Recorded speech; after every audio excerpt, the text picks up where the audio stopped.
यह है लाडलापुर, एक ऐसा गांव जहां सोने के बेशुमार जखैर मौजूद थे, लेकिन कभी किसी गैंग की हिम्मत नहीं हुई कि इस गांव पर हमला करे, क्योंकि लाडलापुर पर सिर्फ शाका का राज चलता था। शाका गांव के हर शख्स की इज्जत करता था, मजलूमों का सहारा था, और जब तक शाका मौजूद रहा लाडलापुर महफूज रहा। लेकिन एक खूनी लड़ाई के बाद अचानक शाका गायब हो गया। कई महीने गुजर गए, किसी ने शाका को दोबारा नहीं देखा। कोई कहता था शायद शाका मारा गया है, और कोई कहता शायद शाका जान बचाकर भाग गया होगा।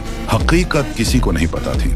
शाका के न होने का फायदा उठाते हुए चिड़ीलाल अपनी गैंग के साथ लाडलापुर पर हमला कर देता है। गांव जलने लगता है, घर तबाह कर दिए जाते हैं, गांव वालों को बेदर्दी से मारा जाता है। चिड़ीलाल का जुल्म इतना बढ़ जाता है कि लोग अपना गांव छोड़कर भागने लगते हैं, लेकिन जो भी भागते हुए पकड़ा जाता उसे जिंदा नहीं छोड़ा जाता। लाडलापुर पर कब्जा करने के बाद चिड़ीलाल सोने की स्मगलिंग शुरू कर देता है, और फिर उसकी नजर पड़ती है गांव की सबसे खूबसूरत लड़की शबनम पर, जिससे शाका बेपनाह प्यार करता था। चिड़ीलाल शबनम को धमकी देता है, अगर तू मुझसे शादी नहीं करेगी तो मैं तुझे जान से मार दूंगा।